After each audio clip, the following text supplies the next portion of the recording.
the miracle of, I would say, Twitter, or miracle of social media.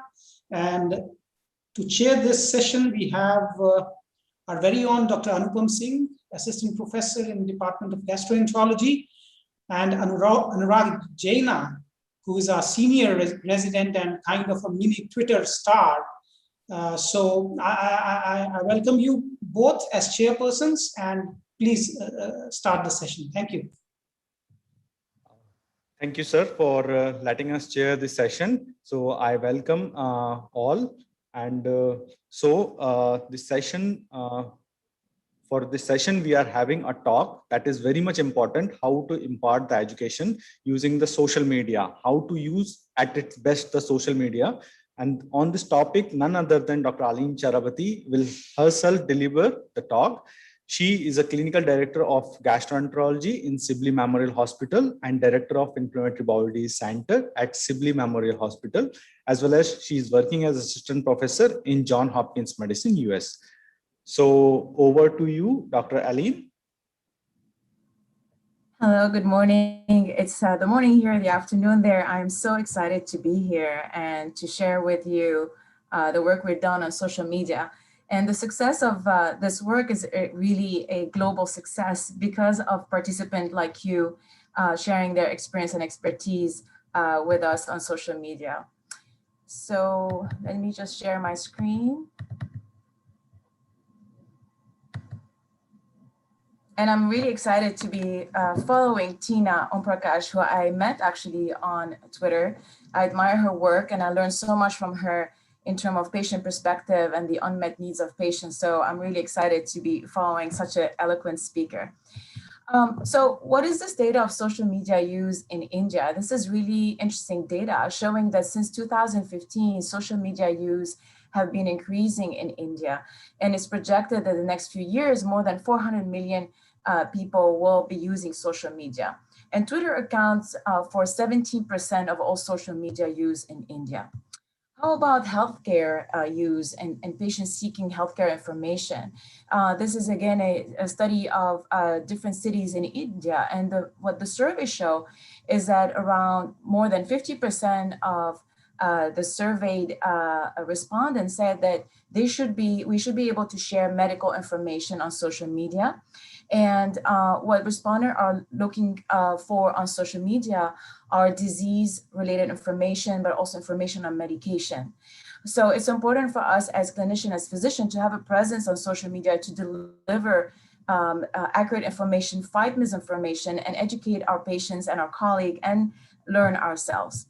So how about physicians? So there have been an increased trend amongst US physicians to have a presence on social media. We realize it's a very powerful tool to educate and get educated and engage with others and advocate for our patient, our profession, and other health-related issue like, women in medicine, women in GI, global health. The COVID pandemic really created opportunity to share information at a fast pace on social media.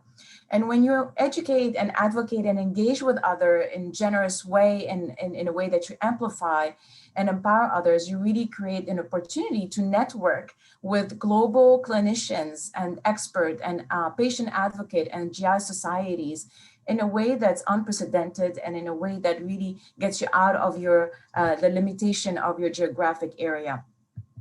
So my tips when you want to educate on Twitter, when you're sharing quality content, journal articles, highlight from conferences, your own work or others' work, do this in a way that's generous with a positive message, with the goal to close the knowledge gap and really kind of highlight what is the value for the reader and what is your perspective. And by doing so, you engage in conversation that can be really education for everyone. So I'll put in here a few example, tweeting about the conference you are faculty and organizing and amplifying the message, tweeting about your own work and asking the right questions, and engaging others in the conversation, tweeting about landmark articles, guidelines, but also amplifying the voices of not only clinicians and clinician work and medical article, but also of our patients. I think that's very important, like Tina showed, for us as physicians to see what are the unmet needs of our patient, what are their story, what are their experience, so that we know better how to care for our patient, but also design studies and make change to improve the quality of care of our patients.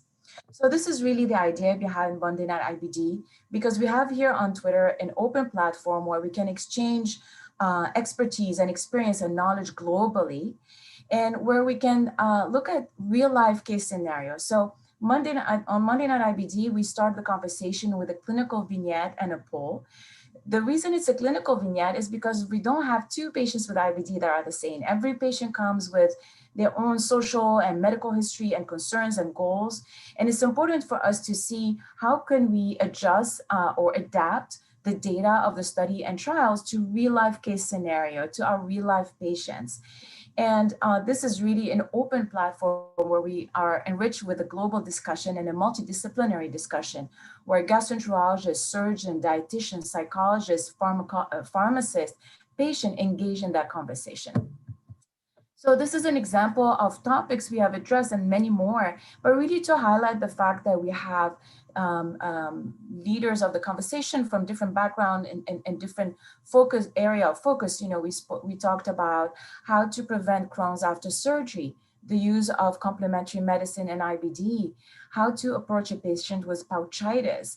When is the goal is, you know, how much we should push for mucosal healing, and when do we say this is good enough? How do we approach the patients with inflammatory bowel disease who's pregnant, and how do we address the question about COVID vaccine? You know, how do we approach a patient with Crohn's of the upper GI tract, which is uncommon? So again, sharing that experience, amplify our knowledge when we're talking about things that might be unusual for us. So the way it works is on Saturday, for some topics, we do what we call a back to basics. This is really, we start with a poll, and that poll is a knowledge poll. It has one correct answer. And then it's followed by what we call a tutorial. So this is a thread where we detail, for example, what is PSC? How do we diagnose this? How do we monitor it? What is the risk of cancer, etc. And on Monday, this is when we have the Monday Night IBD discussion that's looking at more complex history, right? Our patients with PSC come with multiple flavor. So this was a case of a patient with PSC cirrhosis, severe IBD. How do we approach that? And the answers here in the poll, there's no right or wrong answer. It just highlights there are different ways to approach things. And the discussion goes around, you know, what does the data tell us and what is the best way to approach this patient? So for example, this is Dr. Balzora from New York. She presented a case of severe UC proctitis refractory to treatments. The patient has concern about using anti-TNF and thiopurine because she has a family history of non-Hodgkin lymphoma. She does well on TOFA, but she's also on birth control pills. What should we do? So in this conversation, actually, many points were made. What is the best therapy in refractory UC? What is the TOFA maintenance dose? What is the risk of GVT and PE in IBD or with TOFA? What are the best contraceptive methods in patients with IBD? We talk about how it's important to discuss that as gastroenterologists and provide recommendation to avoid estrogen-containing contraceptive method that can increase hypercoagulability. What is the risk of lymphoma with IBD therapy? How do we approach this discussion with our patients who are concerned about that risk? When do we refer for surgery? What are kind of outside the box options? And you can see here that this is really a global conversation where expertise from different areas of the world come together and give us, you know, tips and learning and links to articles. So we're using data to adapt, to apply and personalize care to this particular patients. At the end of the conversation, we summarize the conversation, what we will call the IBD algorithm. This is a nice way, nice figure to summarize what we know about the data, what are the guidelines, and we incorporate on Wednesday the patient experience. Like Tina mentioned, it's very important, I think, for us as IBD and gastroenterologists to really listen to patient and understand where are the things we're not doing well and what is the patient perspective, so we know how this conversation should go in our clinic. This is another case I wanted to show you that really show how the global expertise is needed. Dr. Queiroz is an IBD a clinician from Brazil who presented a case of a patient with Crohn's doing well in remission on infliximab and who developed tuberculosis. What do we do next? And as a clinician from the United States, I might see 1 or 2 cases like this in this country. So I lack the expertise and the knowledge that I need. And here we have colleagues from around the world, from India, from South America, infectious disease, gastroenterologists who share their expertise and the data that they know on what to do next. Can we resume anti-TNF after TB has been treated? How to differentiate intestinal TB from active Crohn's disease? What are the steps that we need to do? So this was really a fascinating conversation for me where, data was shared, endoscopic images, tips on what could differentiate intestinal TB from Crohn's disease, such as something I didn't know, Dr. Loftus mentioned how, there's often deformities and transverse ulceration as opposed to linear ulceration that we see with IBD. And Dr. Donay, who was actually a fellow with us at Hopkins and who's from South America, shared some images related to that. So that really showed this kind of global sharing of knowledge and expertise that can benefit our patients and our care. And again, we concluded the conversation with an algorithm that summarized what we've learned in a clear way that we can save and kind of refer to when we need to. What else do we do on Monday Night IBD? When we have a landmark article, I think it's important to discuss a landmark article that impact our practice globally. Dr. Kaplan actually had published in Nature, what are the 4 epidemiological stages of IBD evolution in the world? And so what we did a Q&A session where, I asked him about the article and he went through the main key messages of the article and the data that we have, how IBD is evolving globally.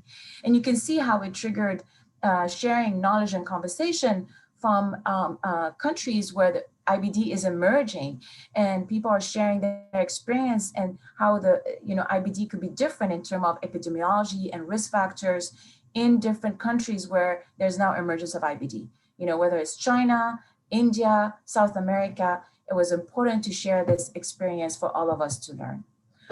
Other things we've been doing is really bringing the international conferences, Best of IBD, to Monday IBD community. For example, when DDW was canceled, what we did is we gathered the top IBD abstract that were going to be presented at DDW, and we asked the authors of the study to do a short video highlighting their study and what are the results of these studies. For example, how, the drug levels of different biologic during pregnancy. When UAG happened, this is a European meeting of GI, we also did Best of IBD from UAG. So we're not all able to attend every conference in the world, but it's important to kind of bring in what are the studies happening in different areas of the world and how can these authors share with us the results of these studies. What we've also done on Monday Night IBD is our own conferences. And what we wanted to be, again, is keeping in that spirit that's open, it's free, it's available to everyone. So we've done live stream webinars, directly live stream on Twitter, so anybody can log in and watch webinars addressing, again, the same format, a case, discussion, and the data that help us make decisions for our patients. We've also wanted to make sure that if there is this ongoing study that is important for our patient and clinician to be aware of, that we promote that. So when Secure IBD Registry started to look at the impact of COVID in patients with IBD, we had a conversation with Ryan Ungaro, one of the leaders of Secure IBD, where we went through the data, we went through how to enroll patients, what we know so far, etc. Same thing for Sapphire Registry that is looking at the long-term risk of recurrence of cancer in patients with IBD, whether or not they are on immunosuppressive therapy. We did Q&A sessions looking at what are the risk of cancer in patients with IBD on immunosuppressive drug, the risk of recurrence, how do we treat patients with IBD who have a cancer, what is the impact of the cancer treatment on IBD, etc., and why is Sapphire Registry important, and opening that to the public as a shared knowledge that this is a registry available to enroll in. Of course, for COVID and the COVID vaccine, there was so much misinformation going on. We felt that it was important for us to send a clear message. And our patients with inflammatory bowel disease were rightfully concerned about vaccine when they are immunosuppressed. Should they get it? Should they not get it? How should they get it, etc. So we did a round table where we had different experts in IBD addressing different topics related to vaccinations in our patient with IBD. So the bottom line of all this is that what I'm mostly proud and excited about is that we really created a global IBD community where there really the interaction is respectful and professional, and creating global friendship and networking. And when we have physician and patients sharing their experience and sharing good information, it really creates opportunity for collaboration beyond social media. So I wanted to show you a few examples before I close this. Dr. Caruza and I, for example, collaborated on a piece that was published in Gastro, in clinical gastro and hepatology. Dr. Danae and I collaborated on papers kind of summarizing one of the discussion of Monday Night IBD and putting it into a paper that we felt is important. The message was important. Here I am, from DC, speaking to my colleagues in India. And I think this is what social media did. It really connected people that would have never connected and given me that opportunity to be here with you today. So on this, I really want to thank you. This is a snapshot of Monday Night IBD participant, the reach that we have, the expertise, the global expertise that we have. A lot of the participants are from US and North America, but you see here that how it's really a global effort and really spanning across all level of expertise, from IBD specialists to general gastroenterologists, academic and private practice, trainees, non-GI clinicians such as pharmacists and psychologists, etc. All this enriching our knowledge and amplifying our knowledge, and really optimizing how we approach our patients with IBD and IBD care, and creating a network of physicians that share the same passion, which is making the life of our patients with IBD better, and promote education, good information, and good science. So on that, I want to thank you for having me again today.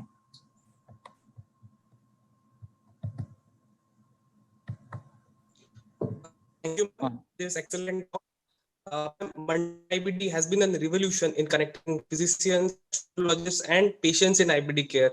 Ma'am, what's your experience on direct interaction with patients on social media platform? So this is a great question that I get a lot from physicians. I think one of the concern of physicians is that they are worried that patients are going to ask them for specific medical advice. And is this, appropriate to do this on social media? I think our job as physician, our mission is to provide the right information. So if the information you're providing is, this is what the data is showing, this is our recommendation, but please discuss with your physician, I think it will be okay. My interaction with patient has been extremely positive. Again, interacting with patient and patient advocate like Tina and others, and collaborating with them on Monday Night IBD. Allison works with me on Monday Night IBD to really highlight the patient perspective, has changed my practice, how I approach my patient, my knowledge of things, how I look at things. So I think the interaction with patient is a very positive one. I think patients are very respectful. And when you really say, well, this is what the data show, but every patient is different, please talk to your doctor. That's very important. But also it's very important for a patient to see what is the real information. There's so much misinformation on social media, and we know that misinformation travels and is believed much more than real scientific data. So it's important for us to set the record straight and share medical information to empower patients with the right knowledge, can also make the right decision in their IBD care. Really kind of take away the fear, take away the misinformation, and giving them the tools that they need to make the right decisions. Ma'am, Monday Night IBD started like for another 2 years back. Ma'am, how do you see Monday Night IBD in another 5 years in future, ma'am? Oh, well, definitely I would like to take Monday Night IBD live at live conferences and be able to interact with all the wonderful people I met. Honestly, we 1 year after Monday Night IBD started, there was the last DDW meeting in 2019. And it was so nice to meet people that I've known on social media, and it felt like I was meeting old friends. So I think the connection that was established is really valuable. And that was in terms of networking and friendship. I've collaborated with many of your speakers today on articles and on papers and research because of Monday Night IBD and the connection that we've done. So the way I see it is really growing and reaching areas that maybe do not have yet access to internet and social media. I really hope to see more engagement outside the United States, from the Middle East, from India, from Australia, from Asia, because I think the more we learn from each other, the more powerful we can be and in terms of our knowledge and our care for patients. But I definitely would like to see, real life Monday Night IBD where we are all sitting face to face and sharing this kind of discussions. Thank you, ma'am. Thank you so much for having me. And congratulations on this wonderful course. Thank you, ma'am, for this wonderful talk and letting us know how to use this Twitter as well as other platform to its best. Thank you, ma'am. So now we can conclude this session and we can now move on to our next session.